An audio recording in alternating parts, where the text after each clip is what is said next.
देवी दुर्गा मत्स्य मर्दानी, देवी दुर्गा, आज आपने दुर्गामासुर का वध कर पुनः प्रमाणित कर दिया कि जगत जननी अपने संतानों की हित के लिए सदैव सजग रहती है।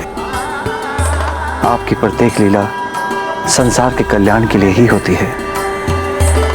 काशी में अनेकों वर्षों तक बिना पल के झपकाए आपने मेरी प्रतीक्षा की, विशालाक्षी बनी। यदि आप ऐसा न करती तो दुर्गमासुर का वध दुर्गम हो जाता। किंतु प्रिय, अब आपकी संतानें पुनः सुरक्षित हैं, इसलिए अब आपके कैलाश लौटने का समय आ गया है।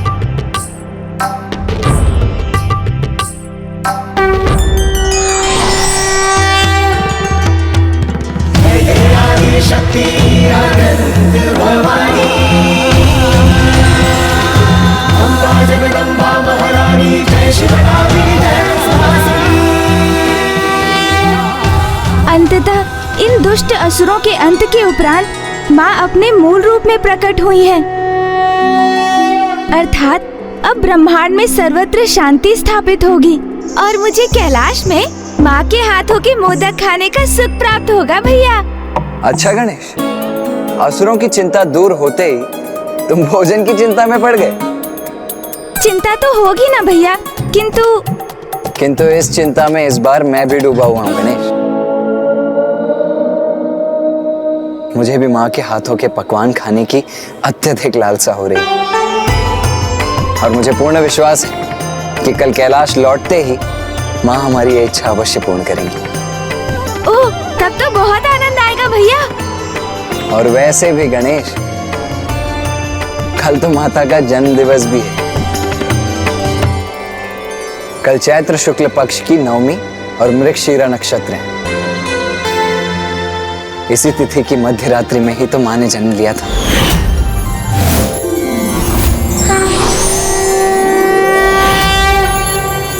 तब तो कल माँ के जन्म दिवस के उपलक्ष्य में बहुत बड़े उत्सव का आयोजन करेंगे हम भैया।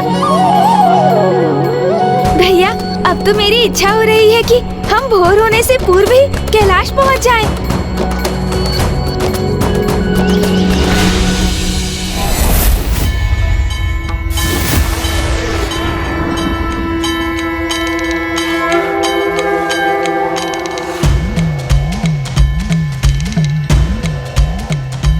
संसार में अपना गृह, अपना निवास ही वो स्थान है जहां पहुंचकर सर्वाधिक सुख का अनुभव होता है।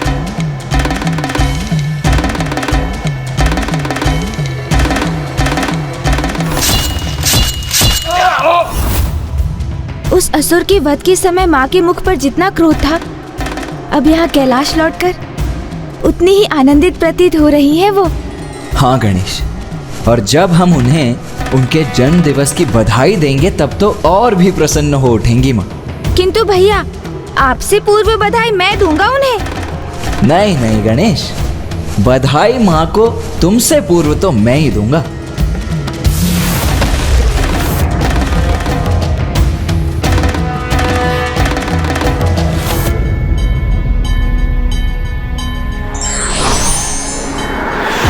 माता, माता आ गई, माता आ गई।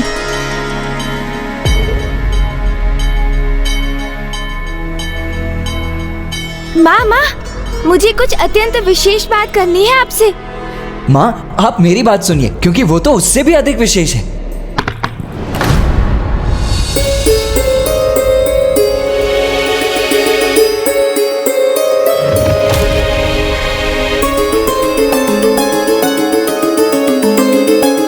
माँ क्या पुनः क्रोधित हो रही हैं? किंतु इसका क्या कारण हो सकता है गणेश? क्या पुनः किसी असुर से उत्पन्न संकट का आभास हो रहा है उन्हें? क्या हुआ माँ? वही जो मेरी अनुपस्थिति में यहाँ होता। यहाँ की व्यवस्था कितनी बिगड़ गई।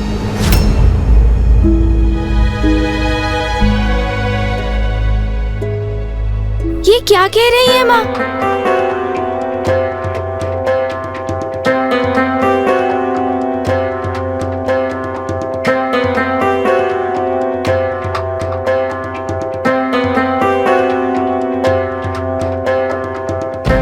यदि भवन की ऐसी अवस्था है तो स्वामी के ध्यान का स्थल किस दशा में होगा? इतने बड़े युद्ध में इतने शक्तिशाली असुर का वध करने के उपरांत अब अपने योद्धा रूप को त्याग एक कुशल गृहिणी का रूप धारण कर लिया है माता ने। और अब यहाँ की छोटी से छोटी अव्यवस्था भी उन्हें स्वीकार नहीं होगी भैया।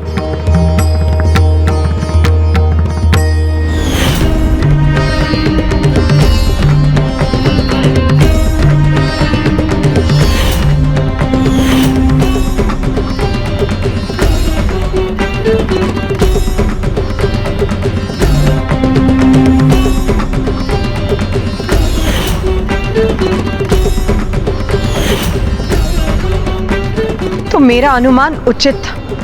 यहाँ तो कोई स्वच्छता नहीं, सब कुछ कैसा बिखरा पड़ा है। हाँ, स्वामी अपना ध्यान कैसे करेंगे?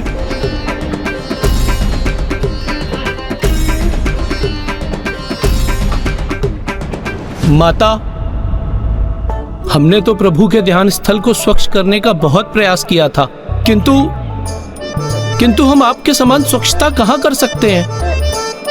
और ये देखिए ना माता, आज के दिवस ही हमने इस स्थान को 3-3 बार स्वच्छ किया है। देखिए ना माता, देखिए ना माता, देखिए ना। हाँ, वो तो मैं स्पष्ट देख ही सकती। मेरा विश्वास कीजिए माता, हमने आपके आदेश के अनुसार प्रभु के इस ध्यान स्थल को प्रत्येक दिवस एक पहर ध्यान से बुहारा है, तभी तो यहाँ इतनी स्वच्छता है ना, है ना, है ना, है ना, है ना। हाँ हाँ, वो तो मैं देख ही रही। वो सूखे पत्ते का ढेर, वो तो मुझे दिखाई नहीं दे रहा। और ये सूखी टहनियाँ, ये सूखे फूल, वाह। माता, अवश्य ही यहाँ ना पिछले पहर ही आंधी आई होगी, इसीलिए ये सब।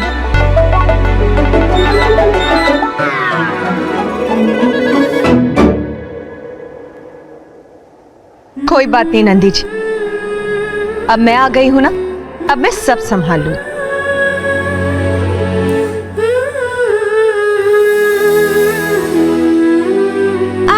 आप रहने दीजिए ना माँ, हम ये कर देंगे। हाँ माँ, आप जाकर विश्राम कीजिए ना, ये कार्य तो हम भी कर सकते हैं।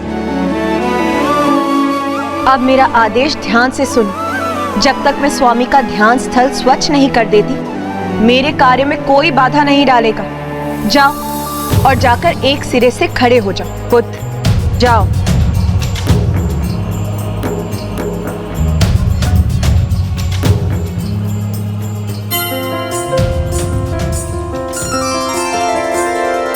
देवी जिसने चंड मुंड दानव संहारे, नारी बन के आज स्वयं घर को भी संवारे। हो रणभूमि में अपना रण भी दिखाए, घर में वही शिव सेविका भी बन जाए। आंचल से अपने माँ आसन को पोछे, प्रेम और श्रद्धा से प्रभु को बिठाए।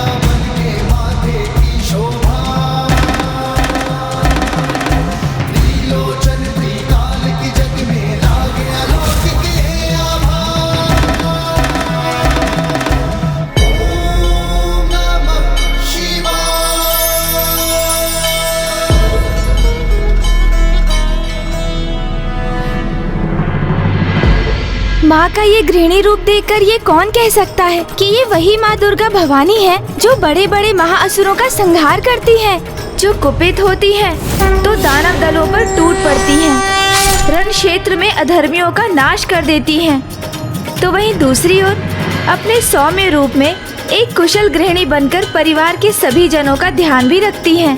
अब एक ही स्थान पर ऐसे क्यों जड़ गए हो तुम दोनों? जाओ, जाकर शीघ्र तैयार हो जाओ। क्योंकि अब मैं तुम दोनों के प्रिय पकवान बनाने जा रही। कैलाश लौटते ही बिना एक क्षण विश्राम किए तुमने एक माँ और पत्नी का भी दायित्व संभाल लिया उमा। तुम्हारी प्रतीक्षा केवल मुझे ही नहीं, इस कैलाश को भी थी। तुम्हारा पुनः कैलाश में स्वागत है उमा। स्वामी, देवी पार्वती अपने गृहिणी रूप में उतनी ही समर्थ और कुशल है जितनी योद्धा रूप में।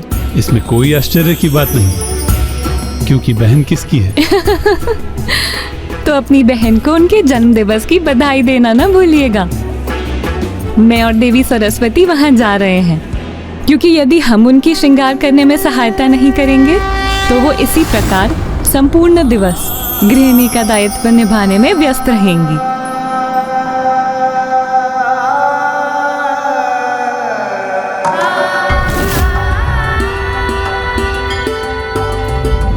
जाने दीजिए ना भैया, मैं छोटा हूँ ना आपसे।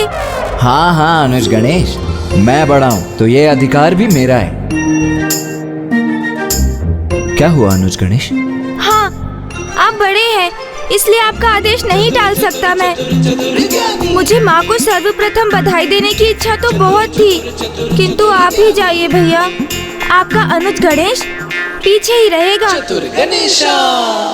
ठीक है अनुज गणेश, जाओ। माँ को जाकर सर्वप्रथम तुम ही बधाई दे दो, जाओ। क्यों ना ऐसा करें भैया कि हम दोनों एक साथ चलकर माँ को बधाई दें? ये भी उचित है, चलो फिर।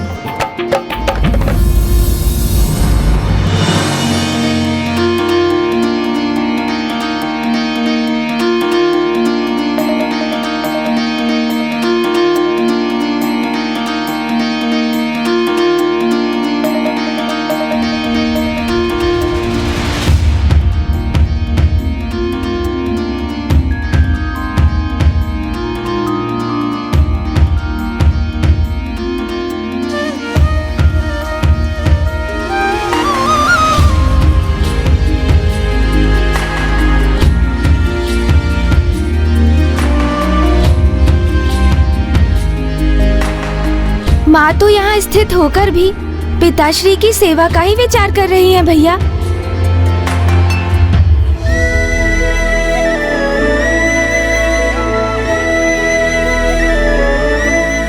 पुत्र, माँ, आप इतनी चिंतित क्यों प्रतीत हो रही हैं? मुझे ऐसा क्यों प्रतीत हो रहा है जैसे मैं कुछ भूल गई। एक बहुत बड़ी बात भूल रही हैं आप। क्या? यही माँ कि आज आपका जन्म दिवस है। किंतु हम नहीं भूले माँ, हमें याद था और इसीलिए हमने आपकी सर्वाधिक प्रिय गुड़ की खीर बनाई है।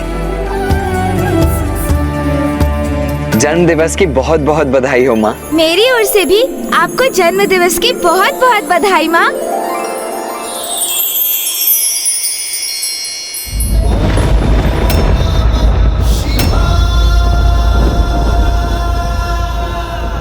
माँ का ध्यान फिर कहीं भटक गया। ओम नमः शिवाय।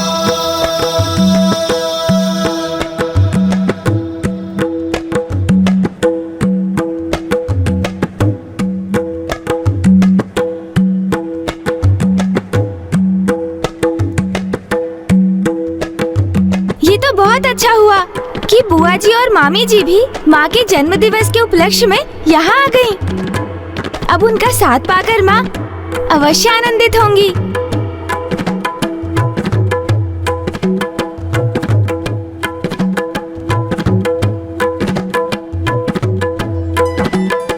प्रणाम महादेव।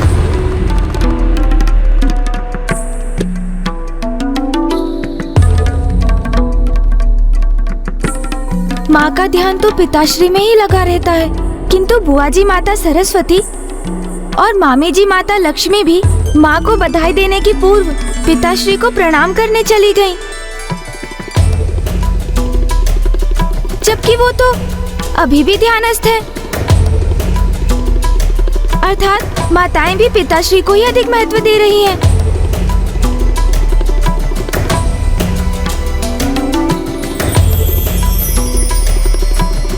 प्रणाम बुआ जी।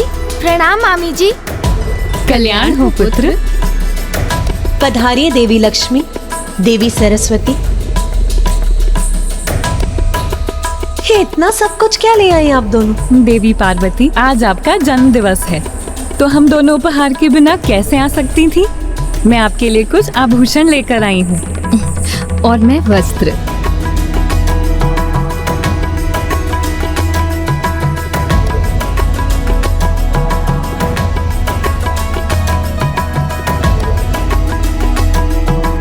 आपके इन उपहारों के लिए आपको कोटि कोटि धन्यवाद। अब आप गृहस्थी के कार्यों से स्वयं को मुक्त कीजिए और तैयार हो जाइए, क्योंकि शीघ्र आपको जन्मदिन की बधाई देने के लिए अतिथिगण आते ही होंगे।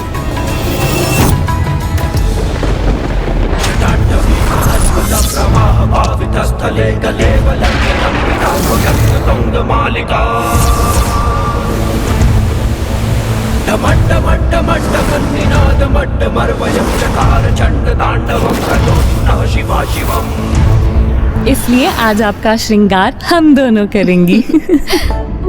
किंतु माँ, उसके पूर्व खीर का तो स्वाद ले लीजिए। ये तो आपको अत्यंत प्रिय है ना?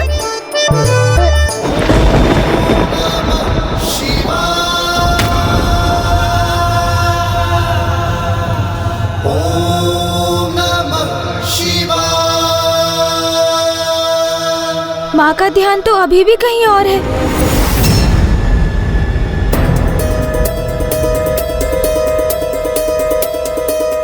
ये क्या?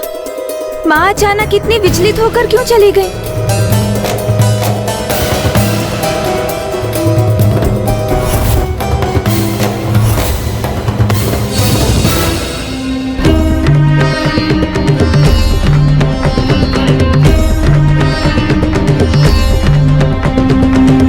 मेरा अनुमान उचित ही था। महादेव को आज मैंने कनेर के फूल तो अर्पित किए ही नहीं थे।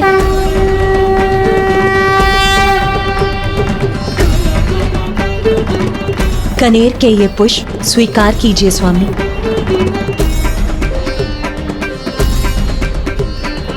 देवी पार्वती के लिए तो महादेव की पूजा ही सर्वोपरि है। उन्हें एक पुष्प समर्पित करना क्या भूल गई वो? ऐसा प्रतीत हो रहा था जैसे स्वयं ही मुरझा गई हूँ।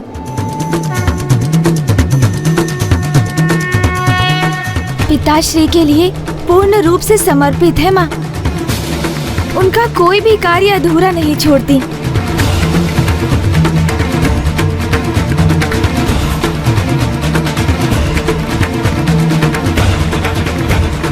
देवी लक्ष्मी, देवी सरस्वती, इस प्रकार अचानक चले जाने के लिए मैं आपसे क्षमा चाहती हूँ।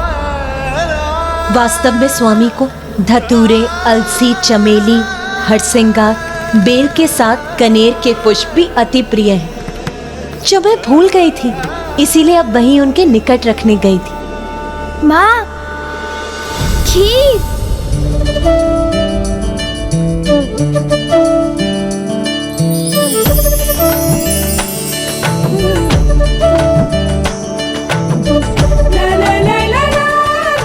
बहुत स्वादिष्ट है। मुझे बहुत आनंद आया पुत्रों। आपके इतने उपहार पाकर भी मैं अत्यंत प्रसन्न हूँ। किंतु अब मुझे पुनः अपने कार्य पूर्ण करने जाना होगा। प्रभु के लिए चूही के पुष्प और शमी के पत्रों की माला बनानी, उन्हें समर्पित करनी है। अब गृह के शेष कार्य आप बाद में कीजिएगा। वैसे भी ये पुष्प की माला तो प्रभु आपको भेंट करेंगे, क्योंकि आज आपका जन्म दिवस जो है। बस एक माला बनाने भर का अवकाश दे दीजिए। स्वामी का ध्यान पूर्ण होते ही उन्हें इसकी आवश्यकता होगी। ये माला तो मैं बना दूंगा माँ। आप निश्चिंत होकर जाइए और तैयार हो जाइए। आज आपका जन्म दिवस है ना? मुझे तुम दोनों के लिए भोजन भी तो तैयार करना है। माँ, आपके लिए खीर बनाते बनाते हम इतनी खीर का स्वाद ले चुके हैं कि हमारा उदर तो पूर्व में ही भर चुका है। हाँ माँ। बेलपत्र भी एकत्रित करने हैं मुझे। वो मैं कर दूंगा माँ। हाँ, किंतु परंतु कुछ नहीं, बस आप चलिए चलिए।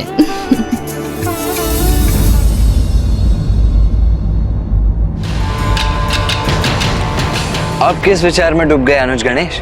शीघ्र ही अतिथि यहाँ पहुँच जाएंगे। उसके पूर्व हमें कैलाश की सज्जा भी तो करनी है। भैया आप चलिए, मैं शीघ्र ही ये माला बनाकर आता हूँ।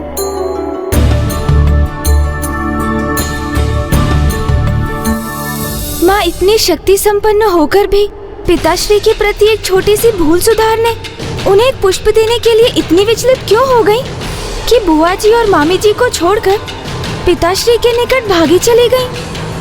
माँ आदि शक्ति है वो, फिर भी पिताश्री को लेकर वो एक साधारण गृहिणी का ही आचरण क्यों करती है?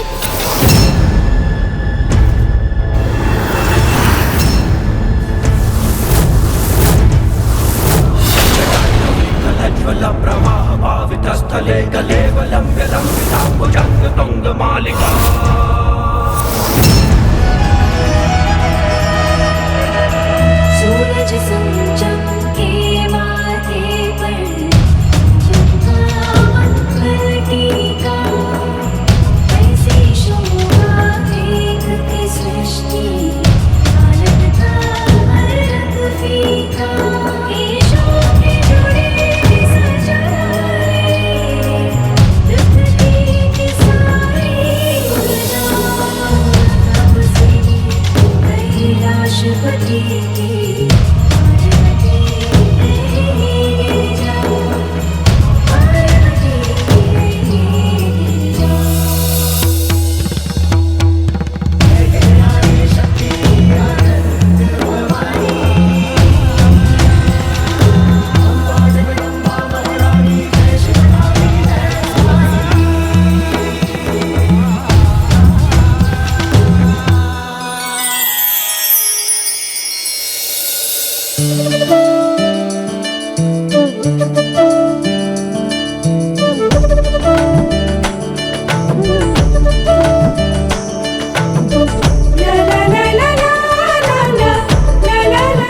सभी शीघ्रता कीजिए, क्योंकि माँ के तैयार होकर यहाँ आने के पूर्व यहाँ सभी कार्य संपन्न हो जाने चाहिए, अन्यथा वो स्वयं इसी कार्य में लग जाएंगी।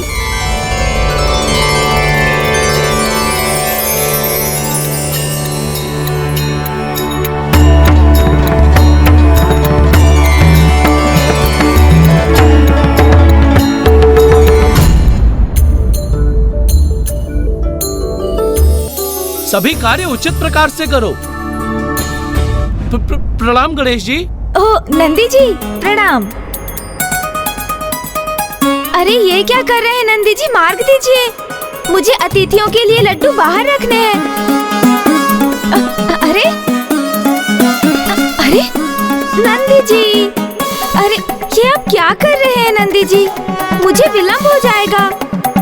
सब अतिथि पहुँचते ही होंगे और माँ भी तैयार होकर आती होंगी। अरे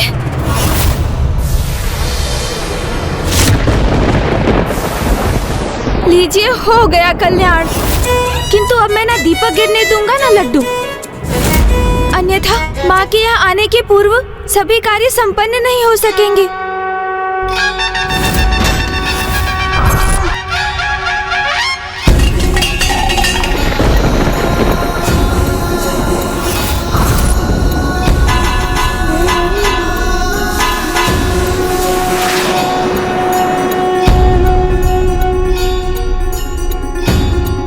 नहीं नंदी जी, आप वहाँ से मत हिलिए, मुझे इन्हें सुरक्षित स्थान पर पहुँचाने दीजिए। माँ के जन्म दिवस पर किसी भी प्रकार की अव्यवस्था नहीं होनी चाहिए। आज माँ के जन्म दिवस के उपलक्ष्य में कई अतिथिगण कैलाश की ओर आते होंगे।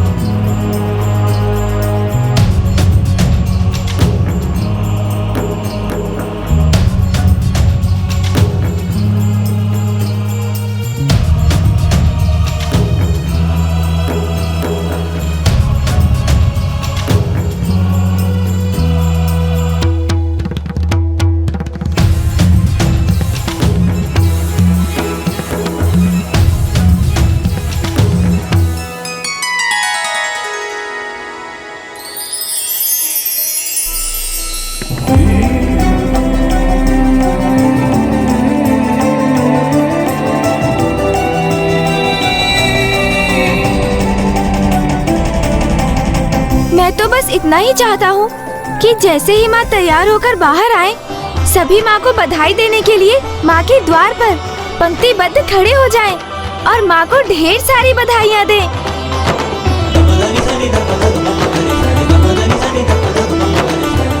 ये क्या, सभी देवगण भी माँ के जन्म दिवस पर भी सर्वप्रथम उन्हें बधाई देने के स्थान पर पिताश्री को ही प्रणाम करने के लिए पंक्ति में करबद्ध होकर खड़े हैं।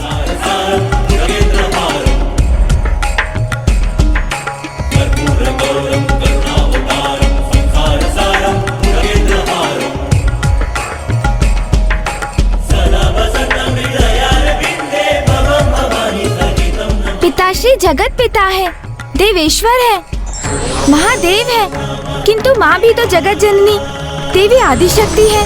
तो फिर सभी पिताश्री को उनसे अधिक महत्व क्यों दे रहे हैं? क्या कारण हो सकता है इसके पीछे? और माँ वो भी पिताश्री की सेवा और पूजा को ही सर्वोपरि मानती है। दुर्गमासुर के वध के पूर्व भी उन्होंने 3 दिवसों के लिए पिताश्री की पूजा का प्रण लिया था। माँ संसार को अनेक विकट संकटों से रक्षित कर उसे संभालती है और पिताश्री तो अधिक समय ध्यानस्थ ही रहते हैं। फिर भी माँ एवं अन्य सभी पिताश्री को ही सर्वोच्च मानते हैं। जिस प्रकार सर्वप्रथम मेरी पूजा होने के पीछे एक कारण है, उसी प्रकार पिताश्री प्रभु महादेव के भी सर्वाधिक महत्वपूर्ण होने का भी कोई न कोई कारण तो अवश्य ही होगा।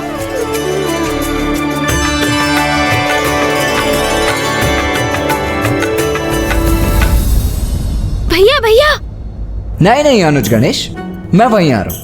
देखो अनुज गणेश, चाहे जो भी हो, माँ को पिताश्री की पूजा के लिए ये बेल पत्र तो मैं ही जाकर दूंगा।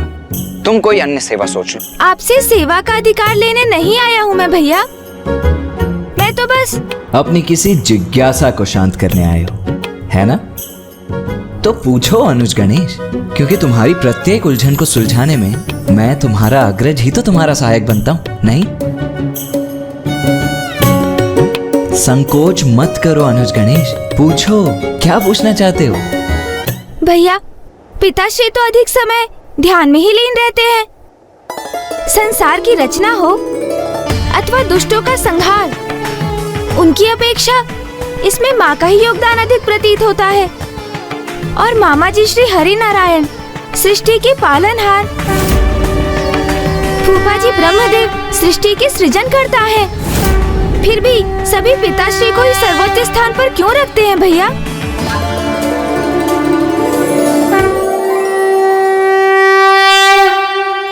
नागेंद्रहाराय त्रिलोचनाय भस्मांगाय। आज तो बड़ी अभूतपूर्व जिज्ञासा जागृत हुई तुम्हारे भीतर अनुज गणेश, किंतु तुम चिंता मत करो, तुम्हारी ये जिज्ञासा भी मैं शांत करूंगा।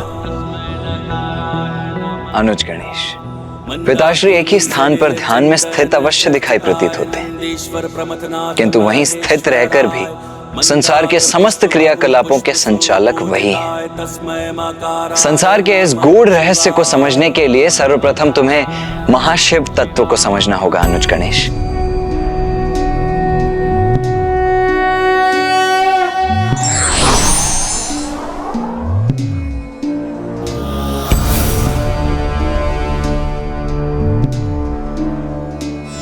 जब भी कैलाश में कोई उत्सव का क्षण आया है, कोई ना कोई संकट सदा ही उत्पन्न हुआ है। मेरे नामकरण के समय जो विघ्न मायावी रूप धरकर आया था, वो था दुष्ट सिंदूरा। माँ पिताश्री के पुनर्विवाह के समय भी विघ्न आया। उस शुभ घड़ी में जो दुष्ट कैलाश में अपना अधिकार स्थापित करने आया, वो था दंभासुर। तो क्या इस बार भी कोई मात्र पिताश्री के दर्शन करने नहीं, अपितु सृष्टि के लिए संकट बनने आ रहा है? स्थले कलेवलम्ब्य लम्बिताम्बुजंग तुंग मालिका।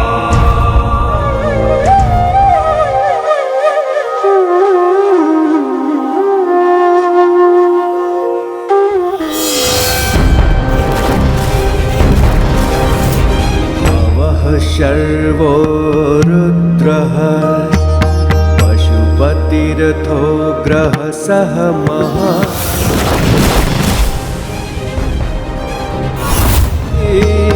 यद्विधानाष्टकमिदम् अनुष्मिना प्रत्येकम् प्रविचरति देवश्रुतिरपि मे प्रणिहित नमस्योऽस्मि भवते।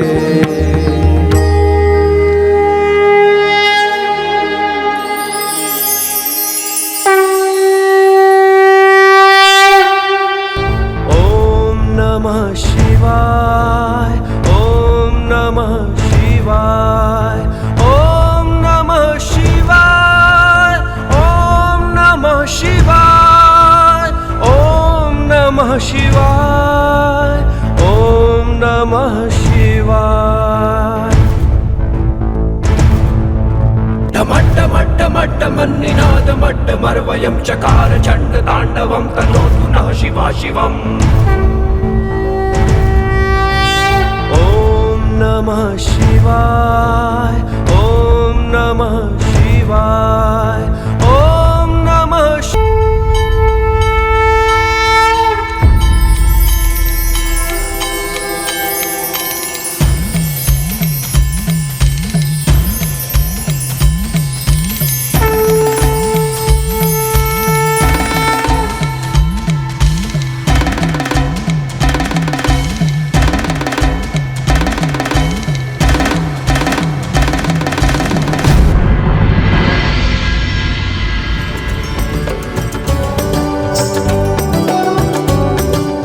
अनुज गणेश, मैंने अभी जिस स्रोत का उच्चारण किया उसके अनुसार शर, भव, रुद्र, उग्र, भीम, पशुपति, महादेव और ईशान जगत पिता शिव की अष्टमूर्तियां हैं।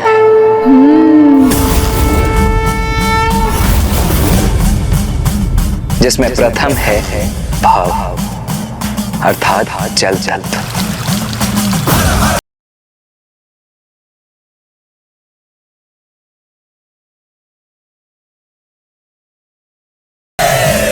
द्वितीय मूर्ति शर्व का अर्थ थल से।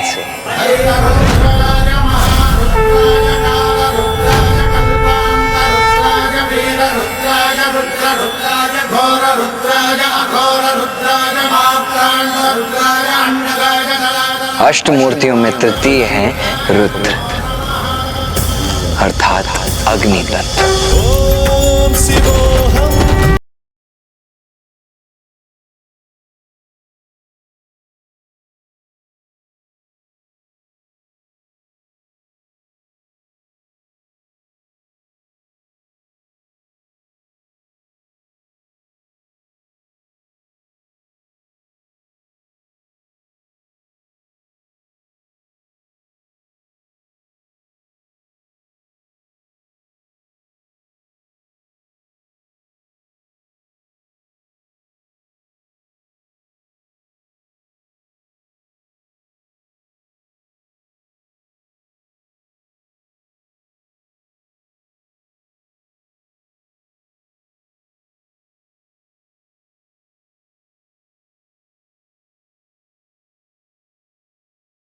महादेव महादेव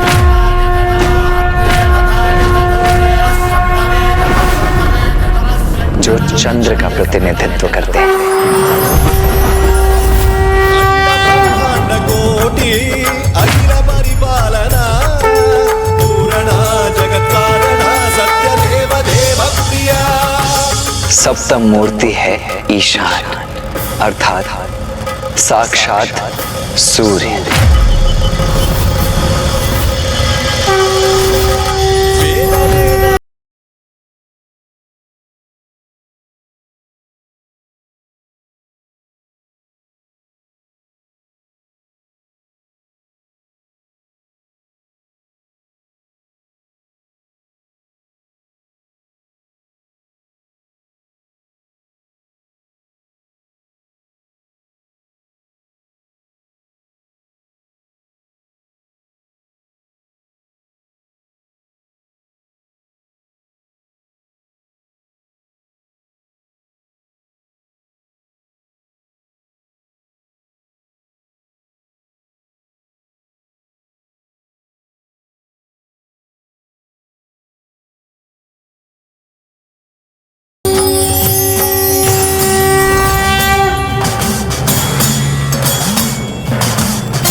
अद्भुत तो तुम्हें तब प्रतीत होगा गणेश,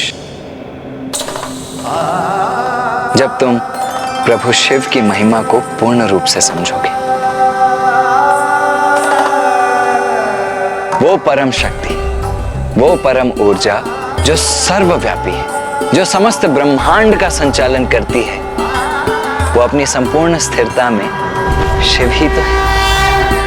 और वही परम ऊर्जा गतिशील होकर अपने स्त्री रूप में मां पार्वती एवं पुरुष रूप में श्री हरि नारायण बनकर प्रकट होती है। अर्थात शिव ही सृजनकर्ता ब्रह्मदेव भी है और पालनहार श्री हरि नारायण भी। शिव ही परम ब्रह्म है। सभी जीवों की नियति उनके जन्म मरण के निर्धारक भी हैं।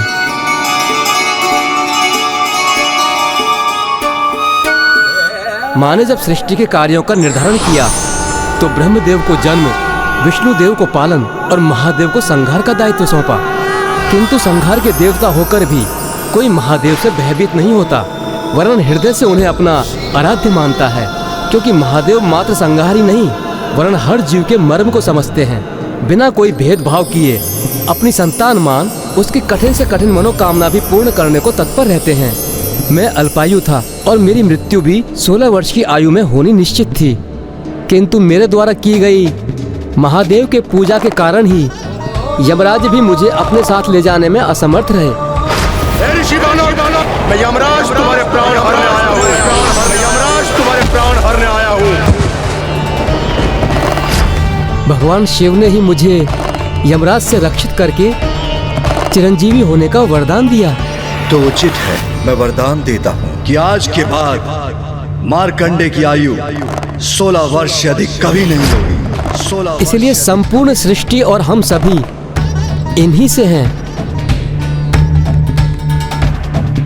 अच्छा, वहाँ शिव जी के बारे में बात कर रहे हैं। मैं भी उनके साथ सम्मिलित होकर कोई योगदान करता हूँ।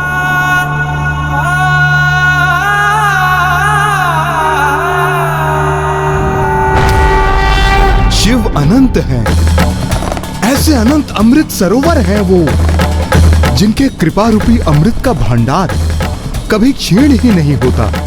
उनके साकार रूप के प्रत्यक्ष दर्शन से तो हम कृतार्थ होते ही हैं, किंतु उनके जो निराकार स्वरूप हैं वही सर्वत्र व्याप्त हैं।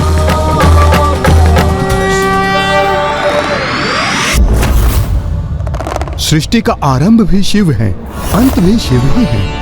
सृष्टि के सृजनकर्ता, पालनहार, संहारक सभी तो शिव हैं। शिव ही प्रणव अर्थात ओम है, जो समक्ष ब्रह्मांड में गूंजते हैं। शिव ही वो दिव्य नार हैं, जिसके कारण समक्ष ब्रह्मांड गुंजायमान है। शिव ही वो स्वर है, जिनका हम श्रवण करते हैं, इसीलिए हम सब उन्हीं को भजते हैं। और उन्हीं दया निधान को भजने से एक दुष्ट चोर समस्त सृष्टि के धन का संरक्षक बन गया। चोर धन रक्षक बन गया? किंतु कैसे? मैं कुछ समझा नहीं। गणेश जी, अपने प्रथम जन्म में मैं यागदत्त नामक एक ब्राह्मण था, जो उच्च कुल में जन्म लेने के उपरांत भी जुए तथा मादक पदार्थों के लत के कारण चौर्य कर्म करने लग गए। किंतु एक दिवस चोरी करते समय मुझे सैनिकों ने देख लिया और उनसे अपने प्राणों की रक्षा करने हेतु मैं रात्रि काल में एक निर्जन स्थान पर स्थित शिव मंदिर में जाकर छिप गया।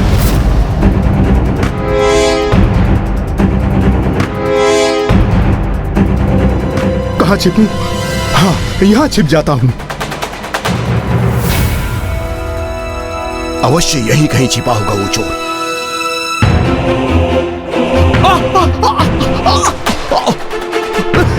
ये सैनिक मुझे पकड़े ना पकड़े, यहाँ का ये भयानक घोर अंधकार ही मेरे मृत्यु का कारण बनेगा। कुछ करना पड़ेगा, कुछ।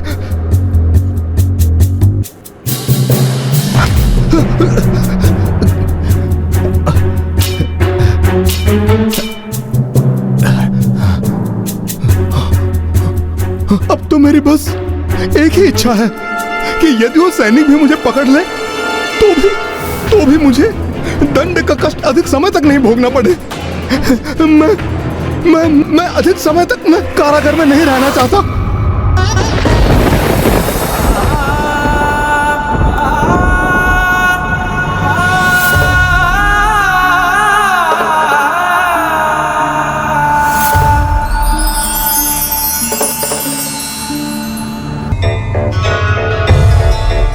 हे भोलेनाथ, ये आप क्या कर रहे हैं? आप उसे आशीर्वाद दे रहे हैं जिसने आपकी पूजा के लिए नहीं, मात्र अपनी रक्षा के लिए, अपना भय दूर करने के लिए तनिक प्रकाश उत्पन्न किया था।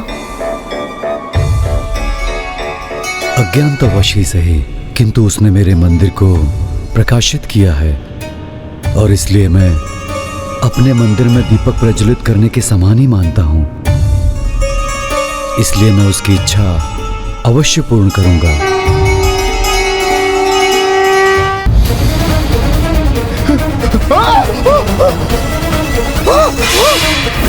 बहुत भगाया तुमने हमें, किंतु अब तुम नहीं भाग सकोगे। अब तो तुम्हें मृत्युदंड प्राप्त होकर ही रहेगा। मृत्युदंड? नहीं, मृत्युदंड नहीं। तो क्या वास्तव में उस जन्म में आप मृत्युदंड के भागी बने कुबेर जी? जी गणेश जी, मुझे तो वही प्राप्त हुआ जिसकी मैंने इच्छा की थी। एक ऐसा दंड जिसका अंत भी शीघ्र हो और उसमें कष्ट भी क्षणिक हो।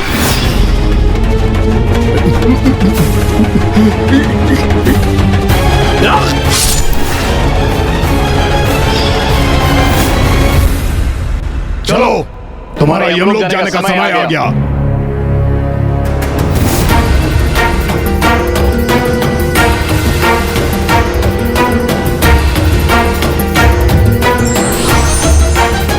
यज्ञदत्त यमलोक नहीं जाएगा। हम यमदूत हैं, यमराज जी की आज्ञा अनुसार ही इन्हें लेकर जा रहे हैं। हम शिवगढ़ हैं। हम प्रभु शिवशंकर की आज्ञा का पालन करने के लिए यहाँ उपस्थित हुए हैं। भोले बाबा ने इन्हें पुनर्जन्म देने का निर्णय लिया है।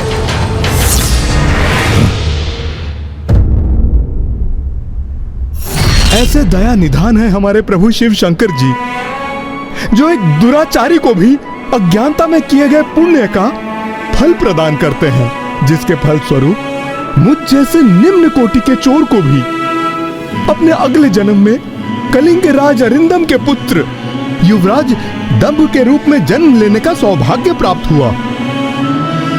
ये जन्म तो प्रभु के कृपा के कारण ही प्राप्त हुआ था। इसलिए इस जन्म में मेरा सारा रुझान सत्कर्मों की ओर ही था। मैं सदैव पूजा पाठ करता था। प्रतिदिन मैं शिव अभिषेक कर, दीप को प्रज्वलित कर केवल उनकी आराधना करता था। और उसी के फल स्वरूप जब मुझे उस जन्म से मुक्ति प्राप्त हुई तो मेरा जन्म ऋषि विशर्वा के पुत्र के रूप में हुआ। और उस जन्म में प्रभु की कृपा से मुझे तप करने का सामर्थ्य भी प्राप्त हुआ। प्रभु के दर्शन हेतु मैंने अपना तप आरंभ किया।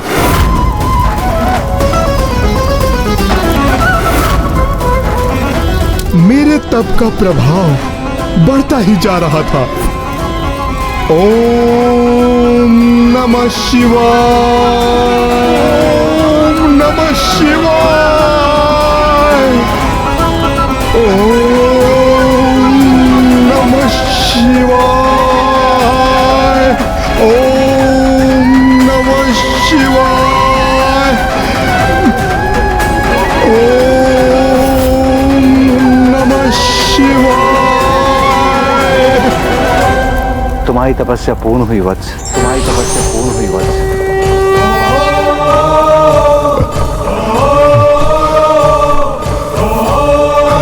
प्रभु, माता, मुझे दर्शन देने के लिए आप दोनों को कोटि कोटि प्रणाम।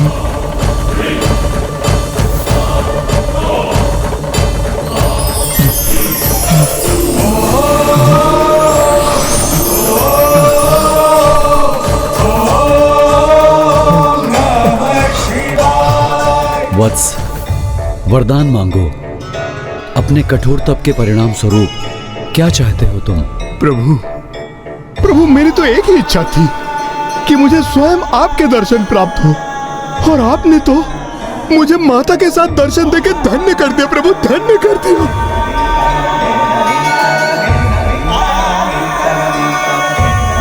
बस प्रभु, मेरे तप का तो यही फल था जो मुझे प्राप्त हो गया। ये तप तो तुमने स्वर्णिम रंग के धधकते लावे में खड़े होकर किया है, और स्वर्ण कर तो धन भी होता है। इसलिए वत्स कुबेर, मैं तुम्हें संसार के समस्त धन के संरक्षक बनने का वरदान देता हूँ।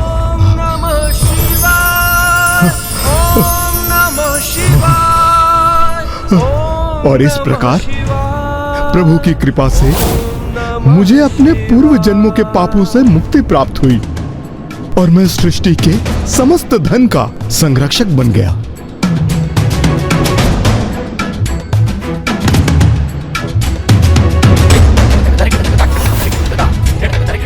किंतु इसके लिए आपने भी तो अत्यंत कठोर तप कर महादेव को प्रसन्न किया था कुबेर जी। गणेश जी, जो तप माता लक्ष्मी ने किया था उसके समक्ष मेरा तप तो कुछ भी नहीं था, क्योंकि उन्होंने अपने यज्ञ में आहुति के रूप में स्वयं अपने ही अंग को प्रस्तुत किया था। उससे भी बड़ी परीक्षा तो मेरे प्रभु श्री हरि नारायण ने दी थी, अपने कमल नयन को प्रभु को अर्पित कर। भ्राता श्री हरि नारायण और देवी लक्ष्मी ने भक्ति का ऐसा अनूठा और श्रेष्ठ उदाहरण प्रकट किया है जिसे संसार कभी भूल नहीं सकेगा।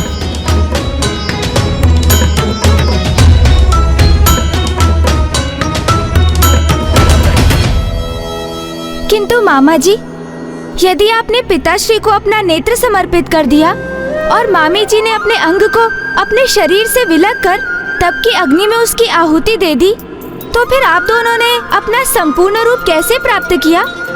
ये सब तो प्रभु महादेव की ही लीला थी पुत्र गणेश। उन्हीं की कृपा से हमें पुनः पूर्णता भी प्राप्त हुई थी। मामी जी, पिताश्री महादेव की अद्भुत लीला और आप दोनों की अद्भुत त्याग की कथा विस्तार से कृपया सुनाइए ना। देवी लक्ष्मी, क्यों ना आप अपने तप की कथा सुनाकर गणेश की जिज्ञासा को शांत करें। अवश्य स्वामी, तभी तो पुत्र गणेश को ज्ञात होगा कि आपके कारण इतना कठोर तप क्यों किया था मैंने। मामा जी श्री हरि नारायण के कारण? कदाचित मुझे ये कहना चाहिए कि उनके लिए तप कर रही थी मैं, क्योंकि एक बार वैकुंठ में जब मैं स्वामी की सेवा कर आनंदित हो रही थी, तभी स्वयं अपने नेत्र मूंदे किसी और ही आनंद में लीन थे।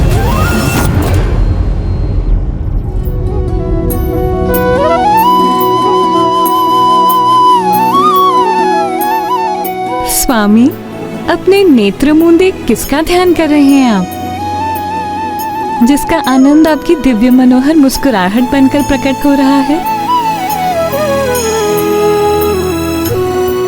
उन्हीं के ध्यान में, मेरे हृदय में जिनका वास है।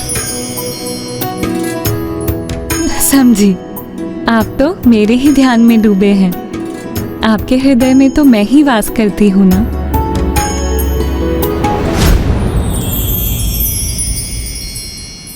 जो मैंने आपसे कहा उसे अपनी प्रतिक्रिया देकर स्वीकार क्यों नहीं किया आपने? मेरा ही वास है ना आपके हृदय में। स्वामी, आप अब भी शांत हैं? आपका निरुत्तर होना मुझे विचलित कर रहा है।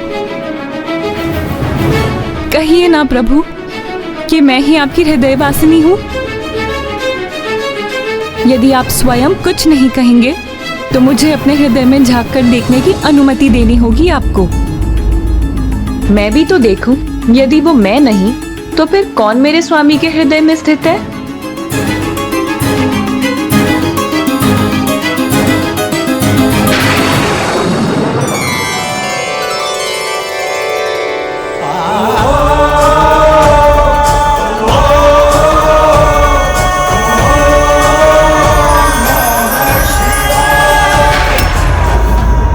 प्रभु महादेव, जगत के पालनहार मामा जी श्री विष्णु जी के हृदय में मेरे पिताश्री जगत पिता महादेव वास करते हैं। केवल मेरे हृदय में नहीं गणेश, महादेव तो प्रत्येक जीव के हृदय में वास करते हैं। जिन्हें इस सत्य का बोध है वो इसे स्वीकार कर परम सुख का आनंद उठाते हैं। किंतु कुछ ऐसे भी जीव हैं जिन्हें इस सत्य का ज्ञान तो है, किंतु अपने अहंकारवश वो इसे नकार कर अपने दुर्भाग्य को आमंत्रित करते हैं। ओम नमः शिवाय। ओम नमः शिवाय।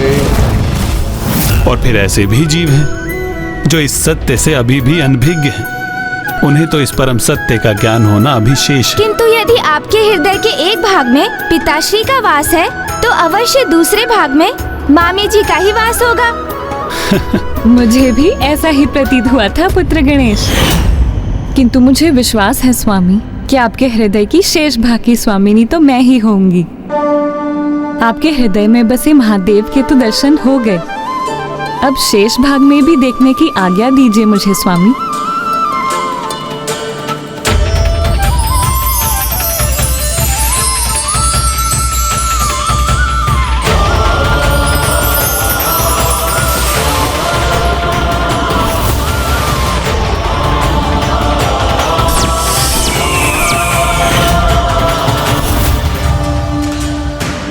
आपके हृदय के एक भाग में भगवान शिव और दूसरे भाग में समस्त संसार है, तो फिर वहाँ मेरा स्थान कहाँ है प्रभु?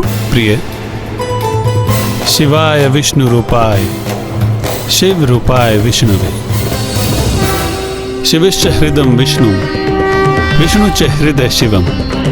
जिस प्रकार महादेव के हृदय में मेरा वास है, उसी प्रकार मेरे हृदय में महादेव का वास है।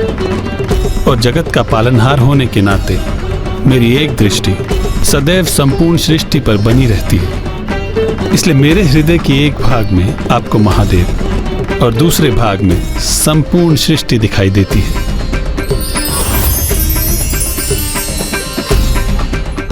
किंतु मेरे साथ ऐसा अन्याय क्यों स्वामी? सहभागिनी हूँ मैं आपकी, आपके हृदय में मेरा विशेष स्थान होना चाहिए। मैं इस अधिकार से वंचित क्यों हूँ स्वामी? मुझे अपने हृदय में स्थित होने का, अपनी हृदयवासिनी बनने का वरदान दीजिए स्वामी। प्रिय, यदि मैं ऐसा कर सकता तो अवश्य करता, किंतु ये वरदान तो केवल भोलेनाथ ही दे सकते हैं, क्योंकि मेरा ये हृदय तो सहस्त्र वर्षों से केवल महादेव की भक्ति में ही लीन है। मेरे इस हृदय पर मुझसे अधिक अधिकार तो महादेव का है।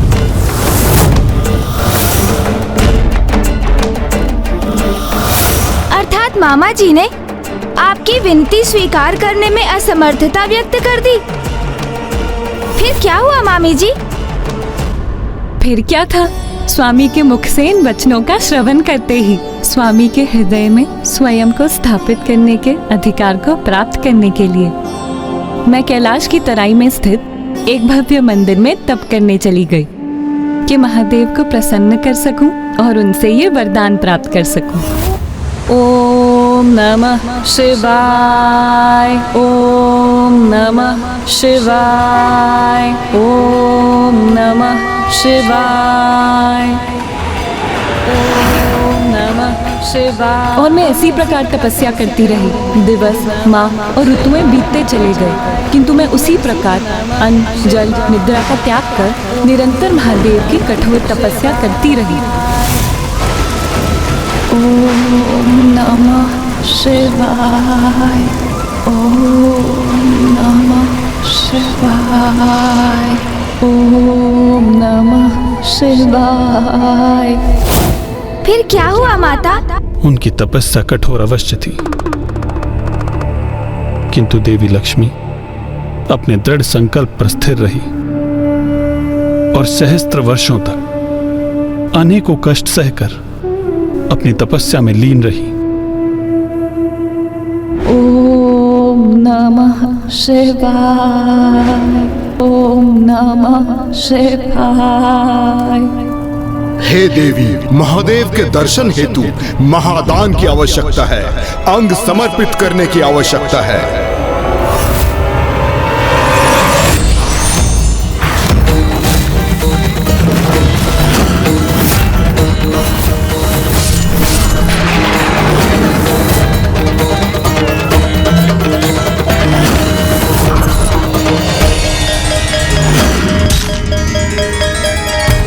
ओम नमः शिवाय।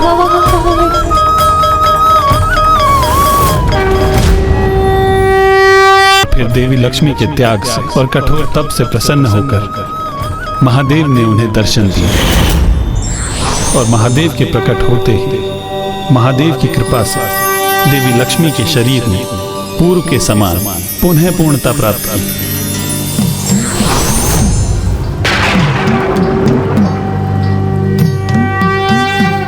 महादेव, हे प्रभु, हे महादेव, आपके दर्शन पाकर मैं धन्य हो गई। देवी लक्ष्मी, मैं आपके अत्यंत कठोर तप से मैं अति प्रसन्न हुआ। कहिए मुझसे क्या वरदान चाहती हैं आप? प्रभु, कोई भी पत्नी इससे अतिरिक्त और क्या चाहेगी कि उसके पति के हृदय में उसका वास उसी प्रकार हो जिस प्रकार उसके स्वयं के हृदय में उसके पति का स्थान होता। किंतु महादेव, जब आप दोनों ही एक दूसरे के हृदय में वास करते हैं तो मेरे स्वामी के हृदय में मेरे लिए स्थान कहाँ? इसीलिए प्रभु, मेरी तो एक ही इच्छा है कि मैं मेरे स्वामी की हृदय वासिनी बन सकूं और उनके हृदय में एक विशेष स्थान प्राप्त कर सकूं। तथास्तु, तथास्तु, तथास्तु। जिस प्रकार आपके हृदय में श्री हरि का वास है, उसी प्रकार मुझसे भी पूर्व उनके हृदय में आपका ही स्थान होगा। उनके हृदय में आपका ही स्थान होगा। उनके हृदय में आपका ही स्थान होगा। चंद्र भी पूर्ण हो गया बन के माथे की शोभा, त्रिलोचन त्रिकाल की जग में लागे अलौकिक ये आभा। और इसीलिए संसार में आपका एक और नाम प्रचलित होगा, विष्णु बक्षु विभूषणी। विष्णु बक्षु विभूषणी अर्थात जो प्रभु विष्णु के वक्ष की आभूषण है, जो उनके हृदय में ही वास करती है। मुझे ये वरदान देने के लिए आपका कोटि कोटि धन्यवाद प्रभु। और आज मैं भी ये घोषणा करती हूँ, जो भी ओम विष्णु वक्षु विभूषणी मंत्र का जाप करेगा उसके गृह में सदा मेरा वास होगा। किंतु प्रभु, मेरी एक चिंता अभी भी शेष है कि आपको प्रसन्न करने हेतु मैंने तो अपना अंग समर्पित कर तप संपन्न कर लिया था, किंतु कली काल में मनुष्यों पर कली का ही प्रभाव होगा। वो मोह माया से ग्रस्त आत्म प्रेम में मुग्ध रहेंगे, तो आपको प्रसन्न करने हेतु वो अंग समर्पित कैसे करेंगे प्रभु? इसीलिए प्रभु, कलयुग में भी आपके भक्त आपको प्रसन्न कर सके, इसका कोई सरल मार्ग सुझाइए। देवी लक्ष्मी, इस यज्ञ अग्नि में दी हुई आपकी आहुति कदापि व्यर्थ नहीं जाएगी।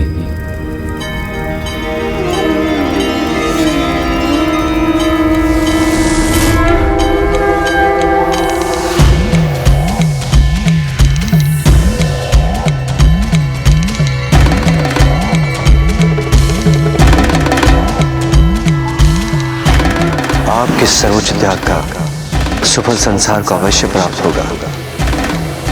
यज्ञ अग्नि में जो अंग आपने अर्पित किया, उससे उत्पन्न वृक्ष वेल वृक्ष कहलाएगा, जो मनुष्य के लिए अत्यंत गुणकारी होने के साथ साथ 5 प्रमुख लक्ष्मी स्थानों में से एक होगा। और इस वृक्ष के 3 पत्रों में ऐसा अद्भुत जुड़ाव होगा जिससे संसार को त्रिदेवों के एक होने का संदेश प्राप्त होगा। और जो भक्ति भाव से ये बेलपत्र शिवलिंग पर चढ़ाएगा, बिना कुछ कहे उसकी सभी मनोकामनाएं समस्त पूर्ण होंगी। धन्यवाद प्रभु, धन्यवाद। और इस प्रकार प्रभु महादेव ने मुझे मेरे स्वामी के हृदयवासिनी बनने का सौभाग्य तो प्रदान किया ही, किंतु उसके साथ शिव हृदय को प्रसन्न और प्रभावित करने के लिए जगत को ये बेलपत्र भी प्रदान किया।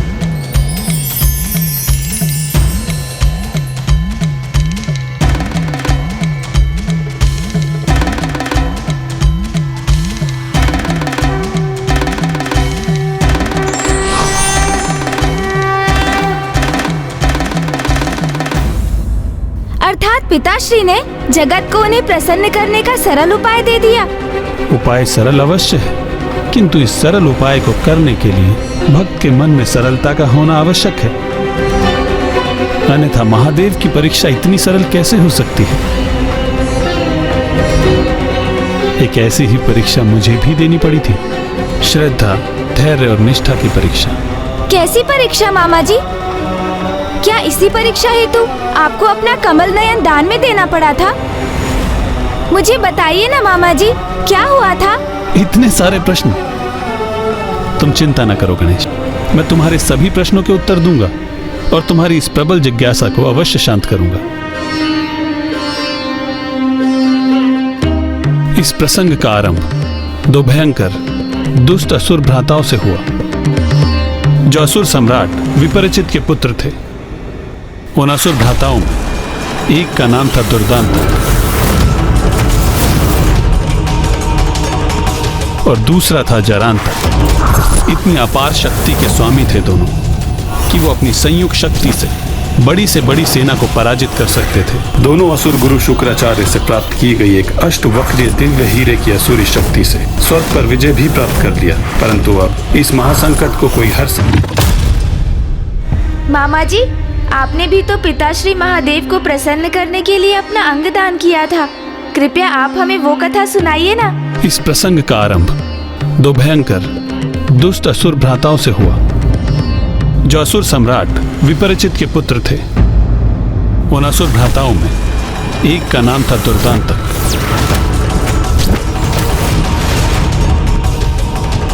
और दूसरा था जरांतक। इतनी अपार शक्ति के स्वामी थे दोनों कि वो अपनी संयुक्त शक्ति से बड़ी सेना को पराजित कर सकते थे।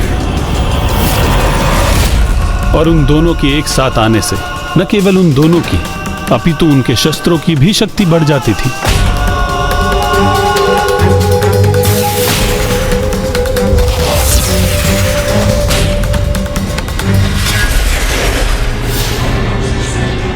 और उन दोनों की एक ही लालसा थी, स्वर्ग पर अपना आधिपत्य स्थापित करना। और उनकी इस लालसा में उनके सहायक बने असुर गुरु शुक्राचार्य।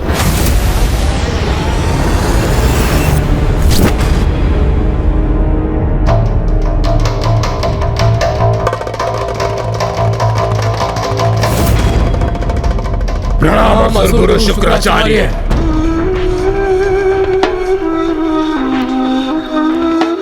स्वर्ग पर विजय प्राप्त करने के लिए जो हमें चाहिए, क्या वो आपके पास है?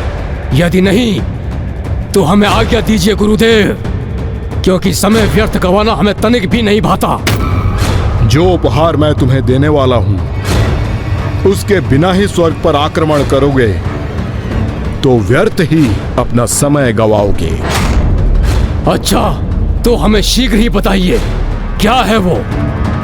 बताइए बताइए, वो क्या है जिसको पाने के बाद हम स्वर्ग पर विजय प्राप्त कर सकते हैं?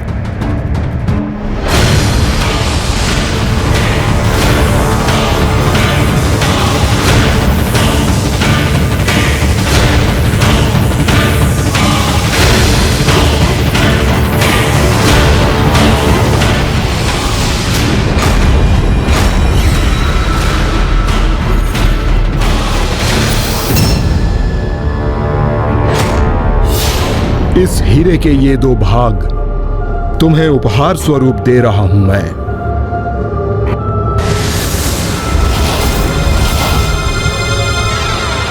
ये कैसा परिहास कर रहे हैं गुरुदेव? हीरा, वो भी दो भागों में विभाजित, ये दे रहे हैं आप हमें? इसका हमें क्या लाभ? गुरुदेव, शायद आप भूल रहे हैं, हम असुर हैं, असुर, देवता नहीं। रक्त का लाल रंग ही हमें भाता है, वही बनता है हमारा आभूषण। ये हीरे और मोती नहीं। मूर्ख, ये आभूषण नहीं, वो अचूक उपाय है जिसकी सहायता से तुम देवताओं को पराजित कर सकोगे। ये वो स्थान है जिसमें तुम्हारी संपूर्ण सेना सुरक्षित रहेगी। ये वो छल है जिसे देवता कभी भेद नहीं सकेंगे। जो तुम्हें साधारण हीरे के दो टुकड़े प्रतीत हो रहे हैं, उनका एक दूसरे के साथ जुड़ाव होते ही वो एक मायावी अभेद्य दुर्ग में परिवर्तित हो जाएंगे।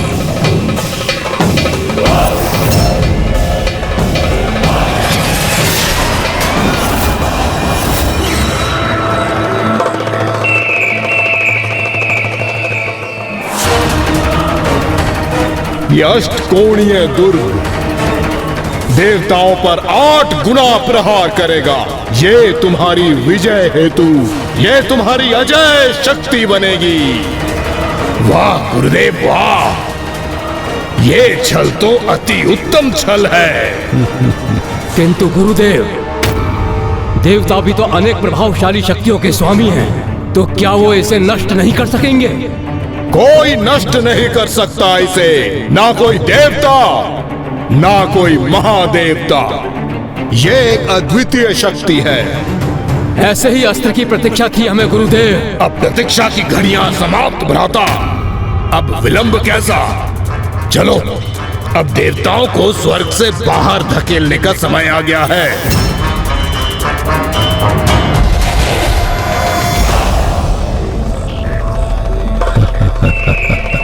और देवताओं को उन पर आने वाले संकट का तनिक भी आभास नहीं था।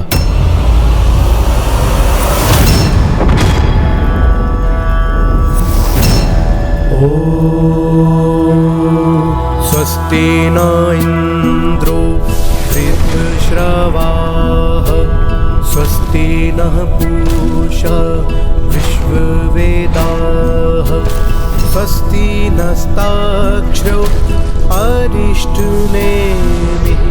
ये ध्वनि कैसी है? कहीं कोई असुरी शक्ति तो नहीं है जो हमारा यज्ञ भंग करने हेतु यहाँ आई है? ये हीरे के आकार का अष्टकोणीय विचित्र भवन कहीं हमारे लिए संकट तो नहीं उत्पन्न करने वाला? किंतु इसका स्वामी कौन है और इसका प्रयोजन क्या है?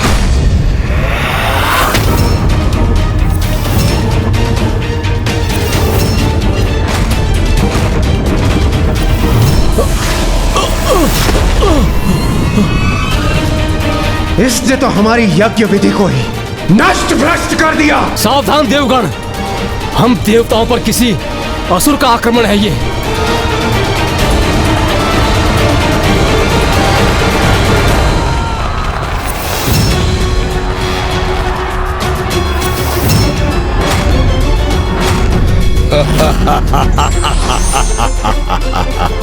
कैसा मायावी भवन है? कौन है यह असुर?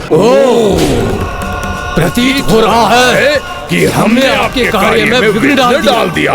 किंतु क्या करें, हम असुरों का तो यही कर्तव्य है, तुम देवताओं के कार्य में विघ्न उत्पन्न करना।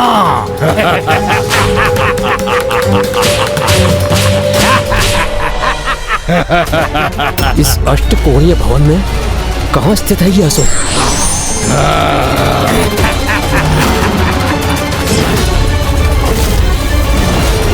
स्वर्गलोक के वासियों सुनो, आज यहाँ नवीन शासकों का आगमन हुआ है और तुम सबका हित इसी में है कि तुम हमारी अधीनता स्वीकार कर लो, अन्यथा तुम सबका सर्वनाश होगा। दुष्टासुर, हमें आतंकित करने का प्रयास मत करो। ना ना ना ना ना ना ना, दुष्ट असुर नहीं, स्वर्गाधिपति पुकारो हमें, स्वर्गाधिपति दुर्दांतक। क्या हुआ, चौंक गए? भ्राता दुर्दांतक की घोषणा शीघ्र ही सत्य होगी।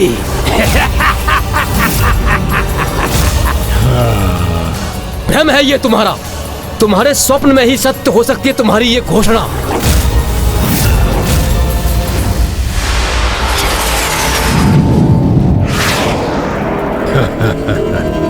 हाँ।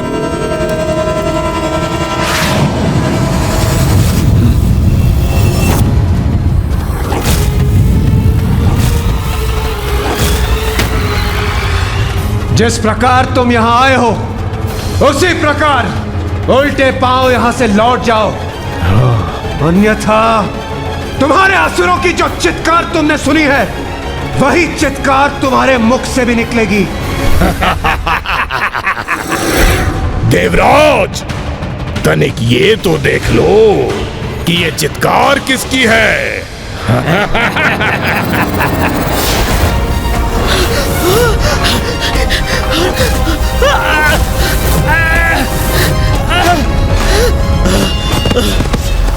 दुष्टासुर, तुम्हारी इस माया का उचित दंड दूंगा मैं तुम्हें।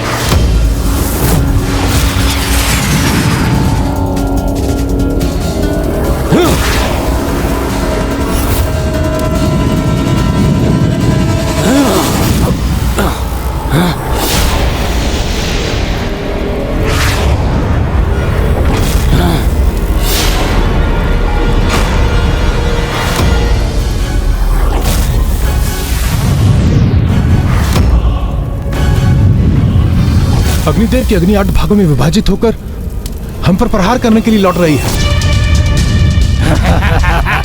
वरुण देव, इस अग्नि प्रहार को रोकने के लिए आप मेरी सहायता करें। अवश्य वायुदेव, हमारी सम्मिलित शक्ति ही से रोक सकती है। आप आराम कीजिए।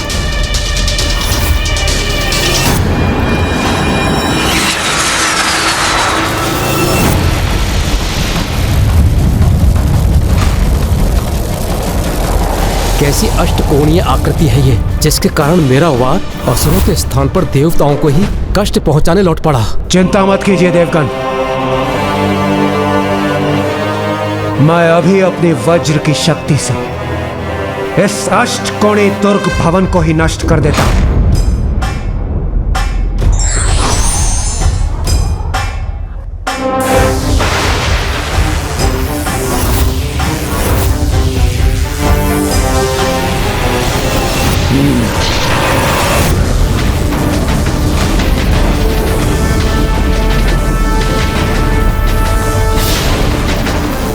ये क्या, इंद्रदेव की वज्र शक्ति तो कई गुणित ऊर्जा के साथ सृष्टि को ही क्षति पहुंचा रही है।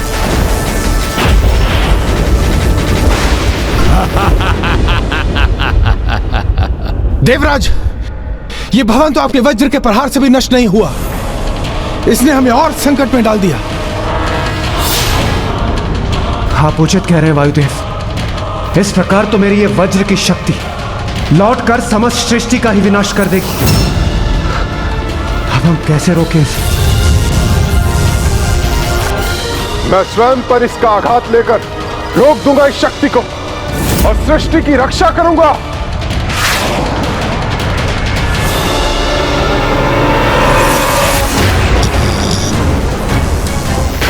सूर्यदेव ने देवराज की लौटती शक्ति को रोक तो लिया, किंतु उसके लिए उन्हें अपार कष्ट हो रहा होगा। सूर्यदेव, सूर्यदेव, संभालिए अपने आप को।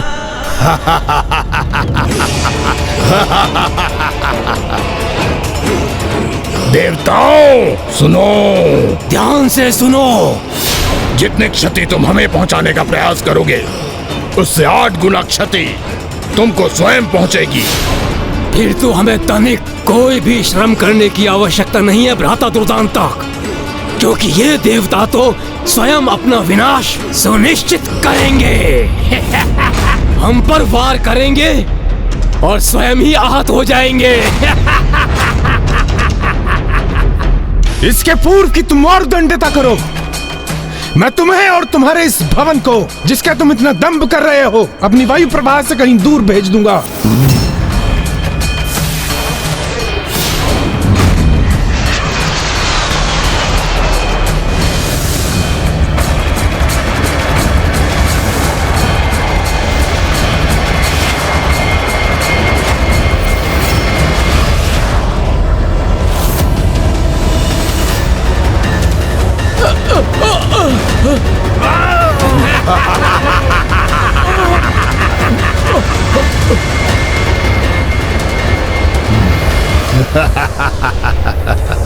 जाओ देवताओं, जाओ, और कभी यहाँ दोबारा आने का दुस्साहस मत करना।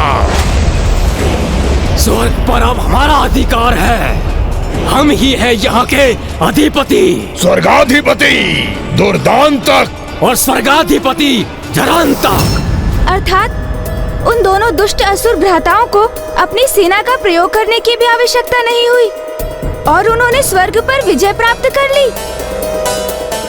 हाँ गणेश जी, दुर्भाग्यवश उस युद्ध में वो दोनों भ्राता सफल रहे, किंतु अभी और भी अधिक भीषण युद्ध शेष था। उनकी दुर्ग की शक्ति से निसहाय होकर हम प्रभु श्रीहरि नारायण के समक्ष प्रस्तुत हुए। उन्हें अपनी अपनी दुर्दशा की सूचना देकर उनसे सहायता प्राप्त करने हेतु। अर्थात जरांतक और दुर्दांतक को परास्त करने के लिए हमें सर्वप्रथम उनके हीरे के अष्टकोणीय दुर्ग को नष्ट करना होगा।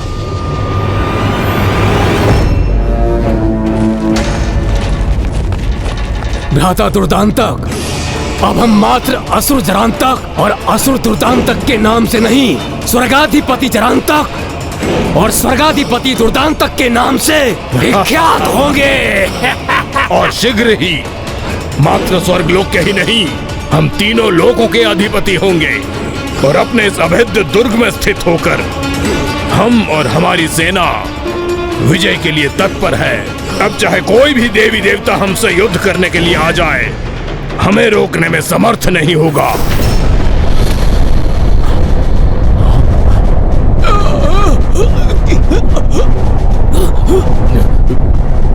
भ्राता जरांतक, ये मुझे कैसी वायु प्रभा का आभास हो रहा है?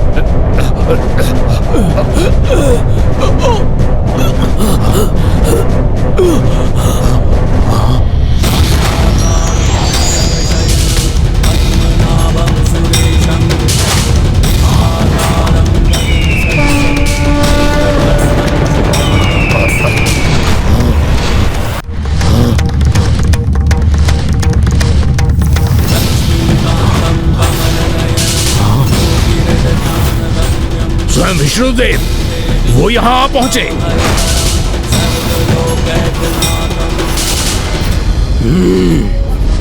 प्रतीत होता है भीरू देवता इनसे शरण मांगने पहुंच गए। ऐसे स्वयं अपना युद्ध नहीं कर सकते।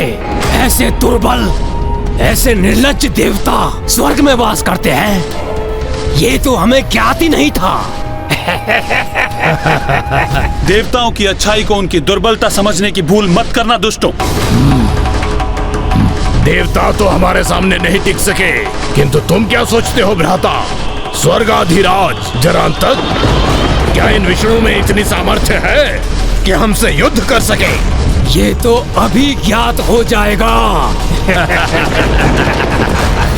कितने उद्दंड हैं ये दुष्ट, जो सृष्टि के पालनहारे प्रभु श्री हरि नारायण के लिए ऐसे अपमानजनक शब्दों का प्रयोग कर रहे हैं। प्रभु के लिए कहे गए इन अपमानजनक शब्दों के लिए इन दुष्ट असुरों को सर्वप्रथम मैं ही दंडित करूंगा।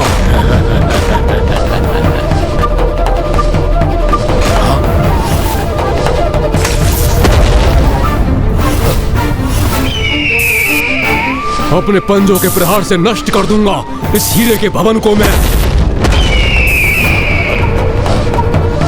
ये क्या करने का प्रयास कर रहे हैं? इतना अथक प्रयासों के पश्चात भी गरुड़ जी उस अष्टकोणीय दुर्ग को क्षति पहुंचाने में असफल हो रहे हैं।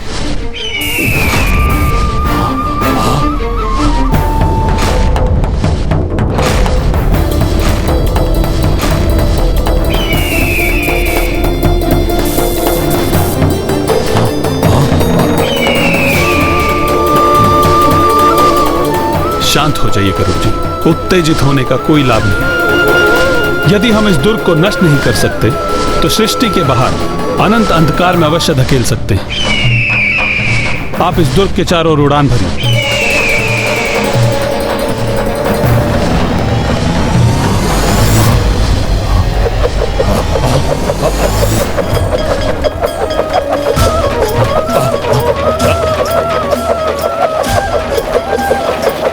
उस अष्टकोणीय दुर्ग के चारों ओर श्री हरि नारायण ने जो गति उत्पन्न की है, अब वही गति दुर्ग को अंधकूप की ओर धकेल रही है।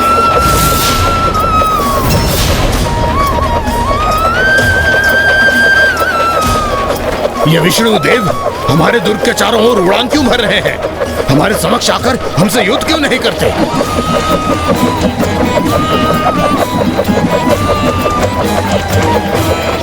ये क्या कर रहे हैं?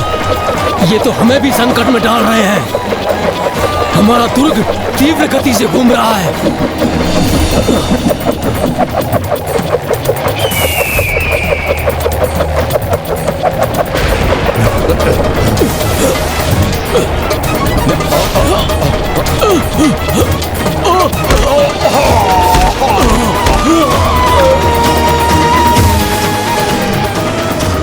प्रभु श्री हरि नारायण ने इन दुष्टों को वहां भेज दिया जो इनका उचित स्थान है।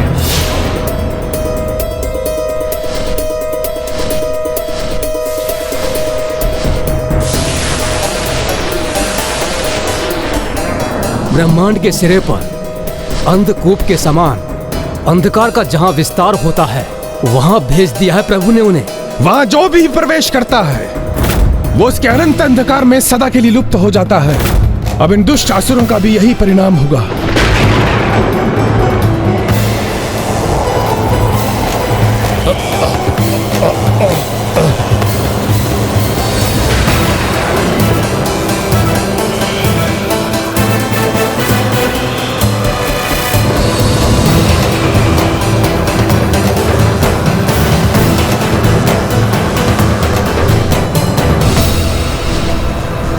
आज ये दो दुष्ट ही नहीं, इनके साथ इनकी पूरी सेना भी उस अंधकारी कूप के अनंत अंधकार में जाकर नष्ट होगी।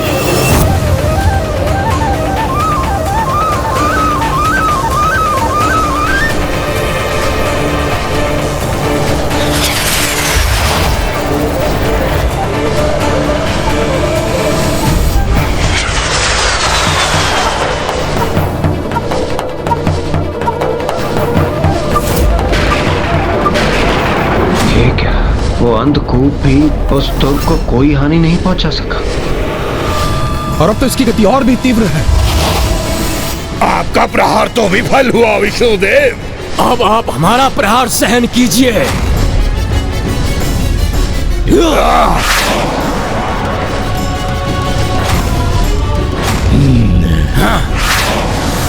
सावधान प्रभु।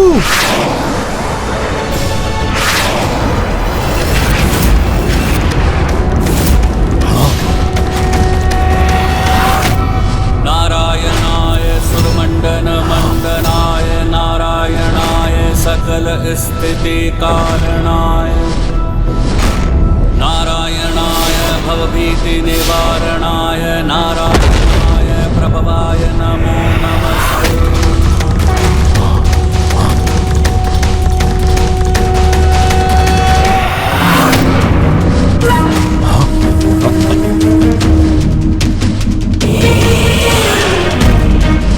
जिस प्रकार मैंने तुम्हारे इस अस्त्र को नष्ट किया उसी प्रकार तुम्हारे इस दुर्ग को भी नष्ट करूंगा।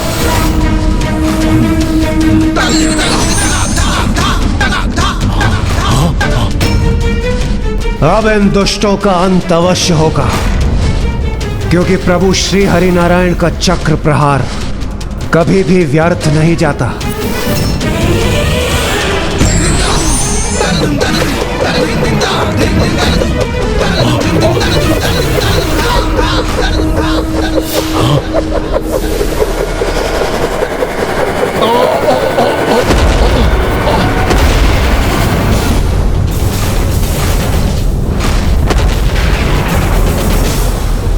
तो अंततः वो आसुरी दुर्ग उस विध्वंस से नष्ट भ्रष्ट हो गया होगा।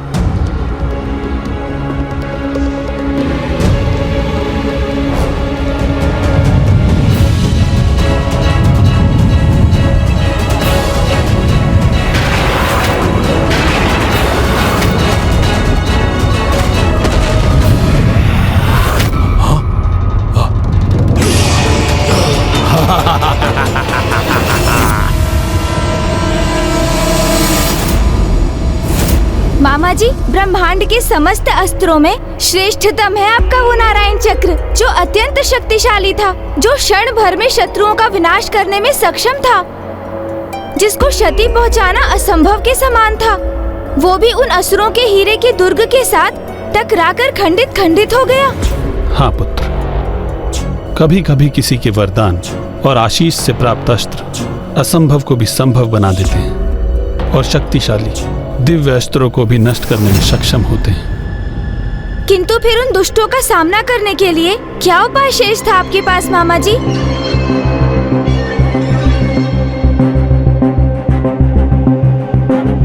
शत्रु पर आक्रमण कर उस पर विजय प्राप्त करने का कोई उपाय न दिखाई दे तो योद्धा का दायित्व होता है कि वह शत्रु के आघात से अपने सहयोगियों की सुरक्षा करे, और उस परिस्थिति में मैंने भी यही किया।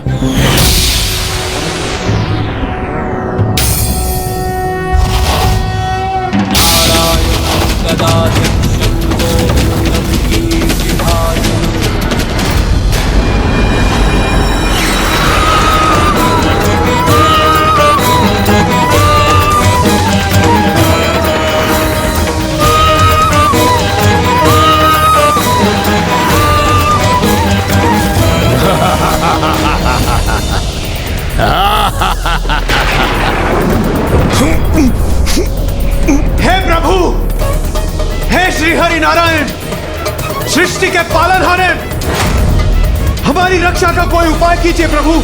जी प्रभु।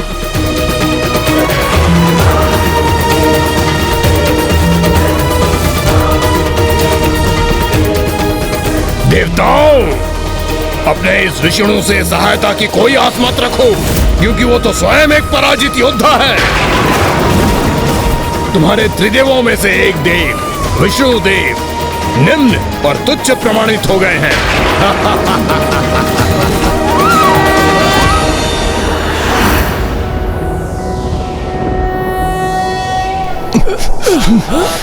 हे प्रभु, हे सृष्टि के पालनहारे, सुरेशं विश्वाकारं गगन सदृशं मेघवर्णं शुभांगं लक्ष्मीकान्तं कमलनयनं योगिहृदध्यानगम्यं वन्दे विष्णुं भवभयहरं सर्वलोकैकनाथम्।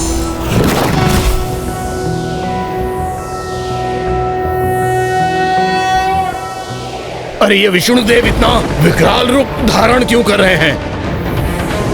हाँ भ्राता, इनका ये स्वरूप तो हमारे असुर सैनिकों के साथ मुझे भी भयभीत कर रहा है। कदाचित हमें दुर्ग के भीतर जाकर स्वयं को सुरक्षित करना चाहिए।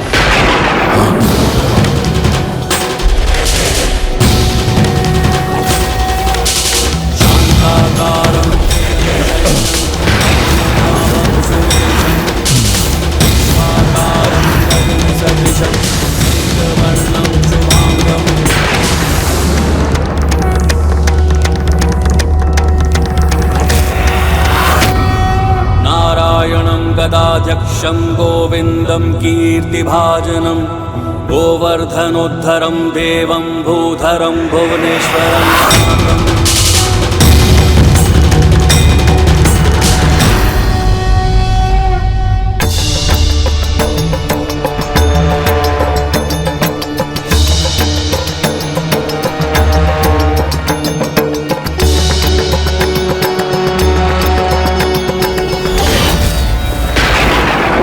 विष्णुदेव, हो जाइए क्रोधित, कर लीजिए आप अपना विकराल रूप धारण, लेकिन आप हमारे इस अभेद्य दुर्ग को ना ही भेद सकेंगे और ना ही कोई क्षति पहुंचा सकेंगे। बस बहुत हो गई तुम्हारी उदंडता।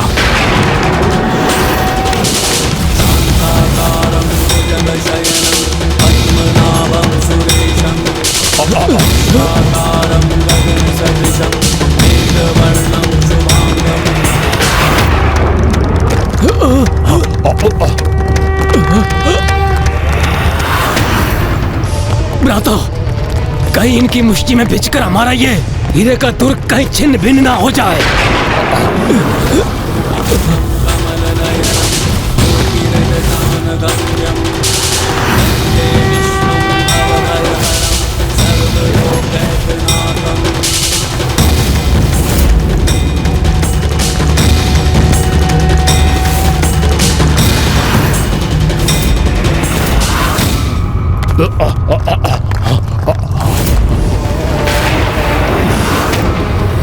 कहा था ना मैंने, आप हमारे इस दुर्ग को कोई क्षति नहीं पहुंचा पाएंगे।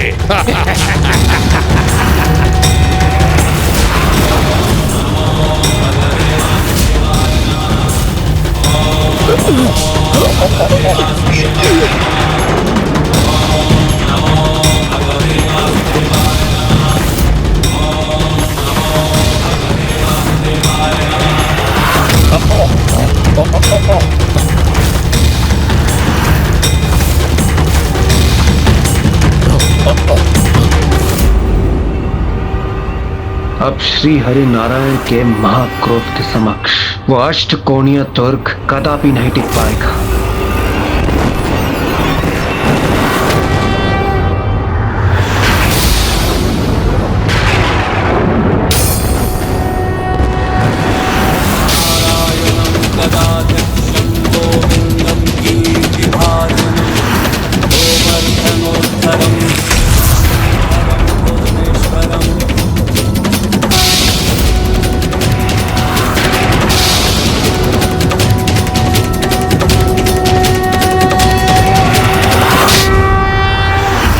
प्रभु श्री हरि नारायण, अपने क्रोध को त्याग दीजिए।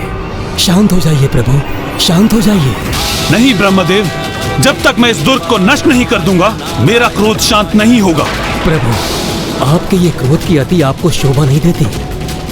सृष्टि के पालनहार के क्रोध से कहीं सृष्टि पर ही विनाशकारी आघात ना हो जाए, कहीं पृथ्वी संकट में ना आ जाए।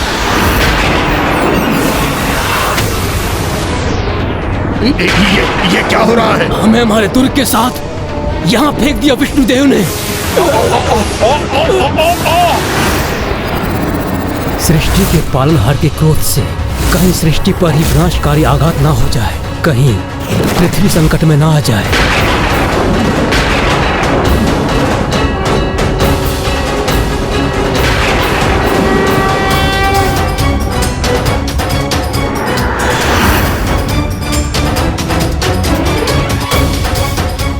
यह अष्टकोणीय हीरे का दुर्ग इस प्रकार खंडित नहीं होगा। इसका सर्वनाश करने हेतु तो इसका कोई अन्य उपाय ही ढूंढना होगा।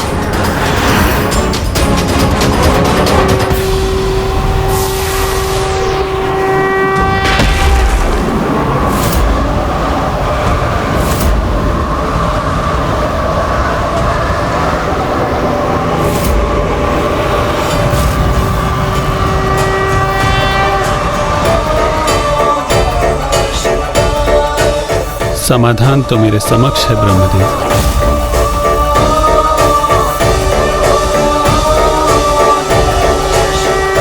ये समाधान था धर्म की जय का और दुष्टों के संहार का।